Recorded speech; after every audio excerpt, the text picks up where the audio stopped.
Hello बच्चों, आज हम कक्षा 9वीं का हिंदी क्षितिज से पाठ 6 प्रेमचंद के फटे जूते का अध्ययन करेंगे।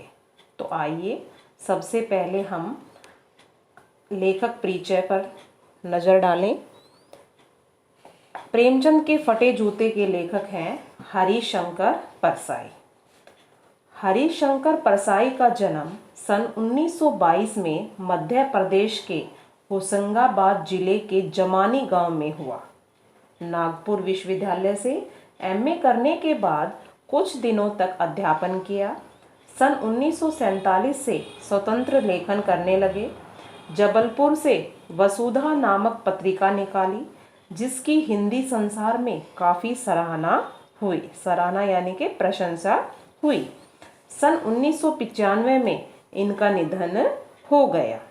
हिंदी के व्यंग लेखकों में इनका नाम अग्रणी है। परसाई जी की कृतियों में हंसते हैं रोते हैं, जैसे उनके दिन फिरे कहानी संग्रह, रानी नागफनी की कहानी, तट की खोज उपन्यास, तब की बात और थी, भूत के पांव पीछे, बेईमानी की परत, पगडंडियों का जमाना, सदाचार का तावीज, शिकायत मुझे भी है और अंत में निबंध संग्रह, वैष्णव की फिसलन, तिरछी रेखाएं, ठिठुरता हुआ गणतंत्र, विकलांग श्रद्धा का दौर, व्यंग संग्रह उल्लेखनीय है। भारतीय जीवन के पाखंड, भ्रष्टाचार, अंतर्विरोध, बेईमानी आदि पर लिखे उनके व्यंग लेखों ने शोषण के विरुद्ध साहित्य की भूमिका का निर्वाह किया है। उनका व्यंग लेखन परिवर्तन की चेतना पैदा करता है। कोरे हास्य से अलग यह व्यंग आदर्श के पक्ष में अपनी उपस्थिति दर्ज करवाता है। सामाजिक, राजनीतिक और धार्मिक पाखंड पर लिखे उनके व्यंग्यों ने व्यंग साहित्य के मानकों का निर्माण किया। परसाई जी बोलचाल की सामान्य भाषा का प्रयोग करते हैं, किंतु संरचना के अनूठेपन के कारण उनकी भाषा की मारक क्षमता बहुत बढ़ जाती है। प्रेमचंद के फटे जूते शीर्षक निबंध में परसाई जी ने प्रेमचंद के व्यक्तित्व की सादगी के साथ ही एक रचनाकार की अंतर्भेदी सामाजिक दृष्टि का विवेचन करते हुए आज की दिखावे की प्रवृत्ति एवं अवसरवादिता पर व्यंग किया है। यानी कि यह जो प्रस्तुत जो पाठ है हमारा प्रेमचंद के फटे जूते, यह भी व्यंग पर आधारित है। प्रेमचंद का एक चित्र मेरे सामने है। चित्र यानी कि फोटो मेरे सामने है। पत्नी के साथ फोटो खिंचवा रहे हैं। सिर पर किसी मोटे कपड़े की टोपी, कुर्ता और धोती पहने हैं। कनपटी यानी कि कान के पास वाला हिस्सा चिपकी है। गालों की हड्डियां उभर आई हैं, पर घनी मूछें चेहरे को भरा भरा बतलाती हैं। पांव में कैनवस के जूते हैं। कैनवस होता है एक मोटा कपड़ा, उसके जूते पहने हुए हैं, जिनके बंद बेतरतीब बंधे हैं। बंद होते हैं फीते, जो जूते पे जो फीते होते हैं, और बेतरतीब होते हैं अव्यवस्थित या फिर मतलब अच्छी तरीके से न बंधे हुए। फीते अव्यवस्थित रूप से बंधे हुए हैं। लापरवाही क्या होता है? उपेक्षापूर्ण। लापरवाही से उपयोग करने पर बंद के सिरों पर की लोहे की पतरी निकल जाती है और छेदों में बंद के डालने में परेशानी होती है। परेशानी यानी कि दुख होता है। तब बंद कैसे भी कस लिए जाते हैं। बंद यहाँ पर फीतों का बता रहा है कि फीते कैसे भी बांध लिए जाते हैं। दाहिने पांव का जूता ठीक है, मगर बाएं जूते में बड़ा छेद हो गया है, जिसमें से उंगली बाहर निकल आई है। मेरी दृष्टि इस जूते पर अटक गई है। अटकना यानी कि रुक जाना। सोचता हूँ फोटो खिंचवाने की अगर यह पोशाक है तो पहनने की कैसी होगी। नहीं, इस आदमी की अलग अलग पोशाकें नहीं होंगी। इसमें पोशाकें बदलने का गुण नहीं है, यह जैसा है वैसा ही फोटो में खिंच जाता है।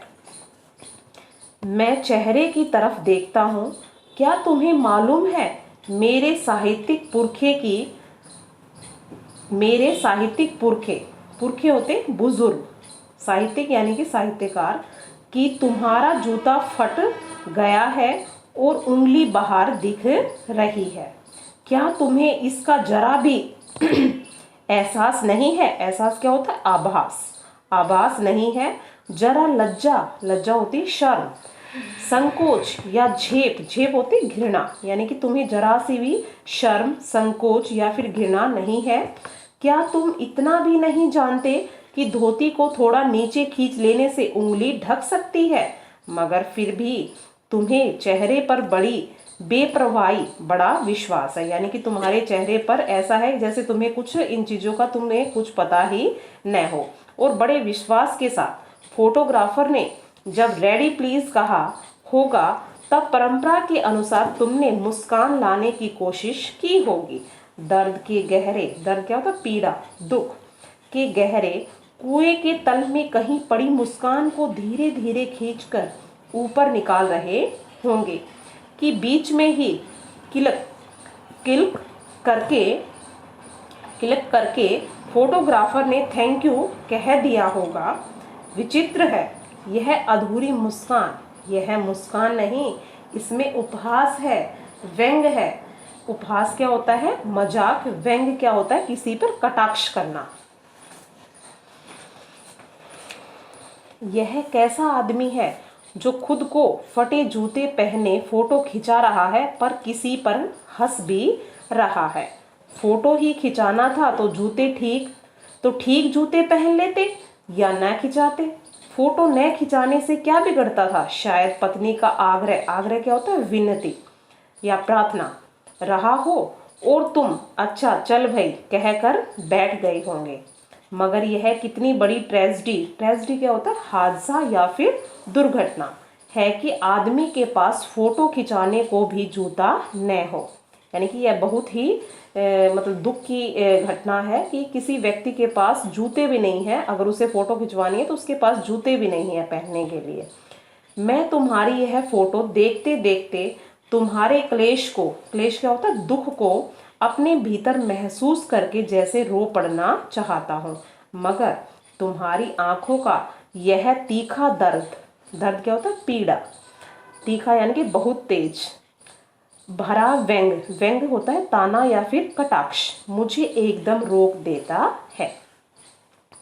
तुम फोटो का महत्व नहीं समझते, समझते होते तो किसी से फोटो खिंचवाने के लिए जूते मांग लेते। यानी कि अगर तुम्हें फोटो का महत्व पता होता, तुम्हें फोटो खिंचवानी है तो तुम किसी से जूते मांग लेते।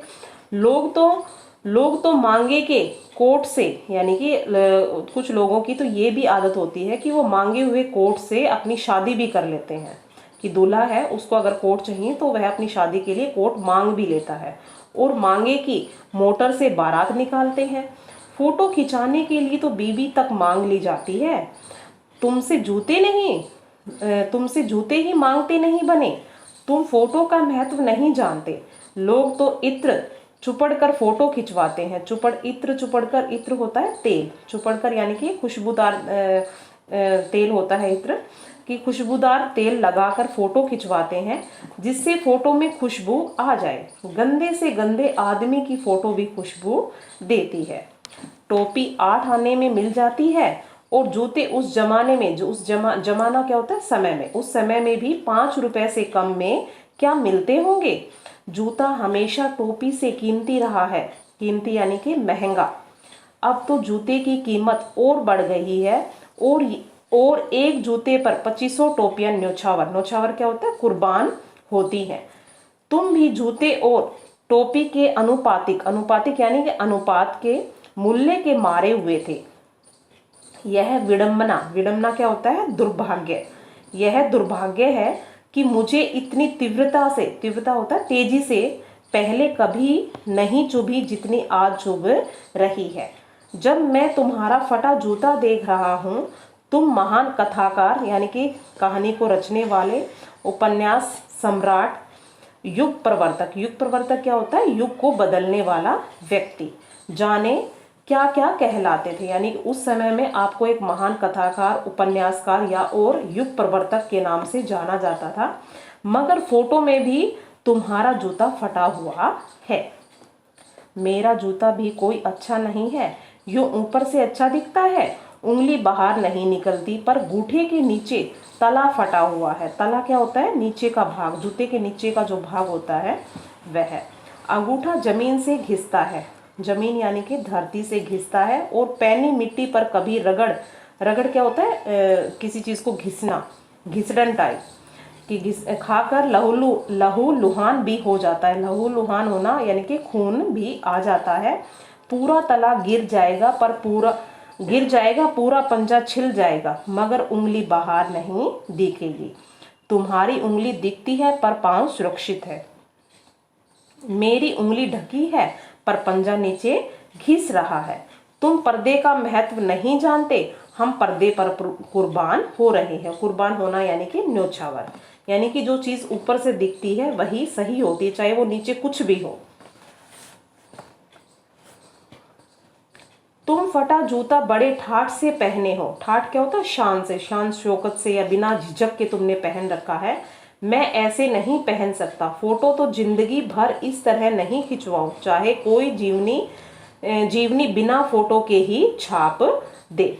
तुम्हारी यह व्यंग मुस्कान मेरे हौसले पस्त कर देती है। क्या मतलब है इसका?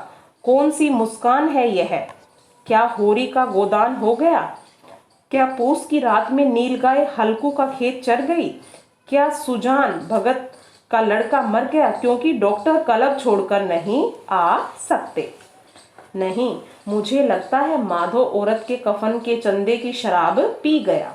वही मुस्कान मालूम होती है। मैं तुम्हारा जूता फिर देखता हूँ, कैसे फट गया। यह मेरी जनता के लेखक। क्या बहुत चक्कर काटते रहे?